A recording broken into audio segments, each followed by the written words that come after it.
Alright everybody, this is Hunter from Houten Guitars, and today we're gonna do something pretty cool. I'm going to be making like a base plate for my router out of like a plexi material, and I've already started routing out this semi-hollow body, but the problem I run into when I'm doing some semi-hollow bodies, especially the ones that don't have a template or ones that I'm making, is I just can't get over to the edge without it falling over. And so I want to make basically a base plate that's going to cover this area like further out so I can run flat along here, along a wider surface. Now, before you start doing any sort of semi-hollow body, it's really important to remove as much material as possible before you start routing. An easy way to do this is just to take a Forstner bit, basically something that's similar to this.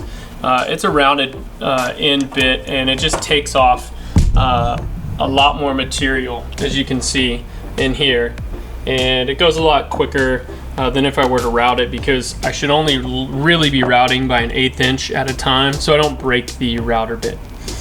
So what we need to do is create the piece that's going to lay on top of this. Basically, this plate is the one that comes with my router, and it screws in with these screw holes right here, in these screw holes. So I'm going to match this up to a 1/4 inch sheet of plexiglass. And the way that we're going to do this is we're going to cut this using the bandsaw and a few other tools.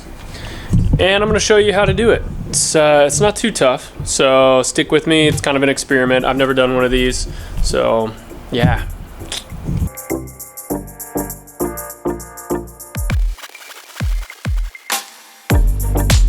Seeing as how I don't want to scratch this up a ton on the steel plate, I'm going to take some painter's tape. I'm just going to hit the ends with it. That way it has something to keep it off of the table. Now when I run it along the table, it's slightly elevated, so that way it's not going to rub running it. Oh, just kidding.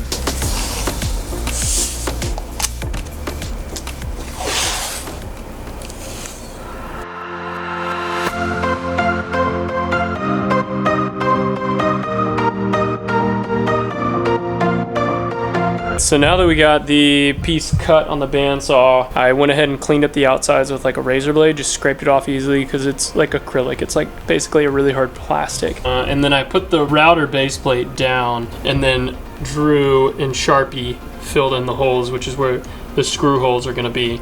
But being that the router would attach on the top like this, and then we'd come up from the bottom, you know, we'd want to countersink on the bottom side. So what I'm gonna do is I'm gonna actually drill from the other side to get straight holes, and then I'm going to flip it and then countersink on this side. I'm going to use one of these bits, and this is basically a pointier end on it. It's not like a normal drill bit, and then it's got a bevel cut at the end, so you bevel out. I'm not going to go all the way down on this side.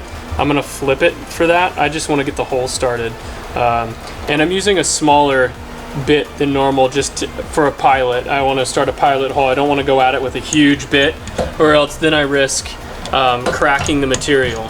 So I just want a pilot hole to get things started.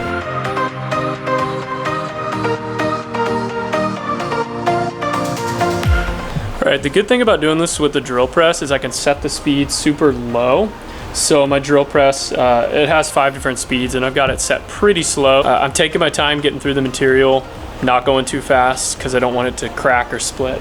So it's really important because if you go at it with like a hand drill, you're most likely going to crack it and split it, especially if the bit's too big and you don't drill your pilot holes. So I know it takes extra time to drill pilot holes, but they will save you a ton of headache in the future. So always start with a smaller bit and go from there. So far, we've got all of our pilot holes drilled, and we can start drilling from the other side. We don't want to drill the same size hole in every single one. It does have to match this plate because this plate is what it's replacing. So we have to bevel it out. So I'm going to use this for the bigger holes, but I'm not going to start with that yet. I'm going to work up to it for the other screw. Since it's super small, I'm gonna come in and do the same thing with that 3/16. And I'm still not gonna start out with my 3/16. The reason I'm clipping it too is because I don't want the piece to get caught and move around on me, and because it can be really dangerous because it does have sharp ends.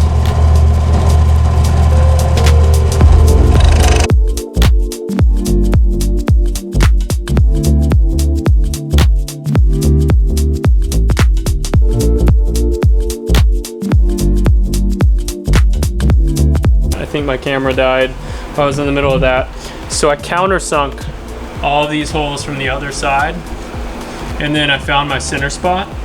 And what I'm gonna do now that all of these fit, because this will be going up into the router, but what I'm gonna do now is, unfortunately, I didn't have enough room on my drill press to sit this. The center hole was like right there because it was too wide, and without having to take all this apart and drilling backwards on it, because that's a pain in the ass, I'm gonna go really, really slow and try and drill this by hand.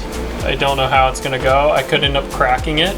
We'll see. I'm gonna use this Porter cable drill on like low torque and just go really slow and see how far I can get. It's such a big bit. I don't know what's gonna happen.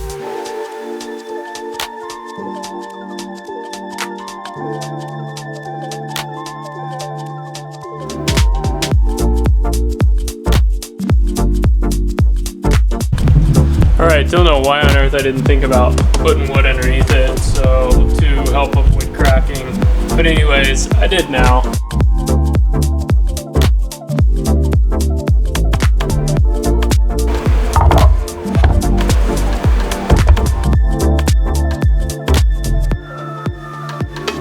So this, my friends, is what you're able to do when you have a wider surface. You don't have to worry about falling in the edge like I would there if I'm doing wider body routes on the inside. So yeah, just a fun little nifty trick for your router and guitar bodies. All right, so maybe give it a try yourself if you're looking for an easier way to use your router. If you don't have a wide base for your router and you're wanting to route out the inside of a guitar body, I highly recommend giving it a try. So yeah. So thanks for watching this video, everybody. Go ahead and like this video and subscribe to my channel if you haven't already, and stay tuned for more videos to come.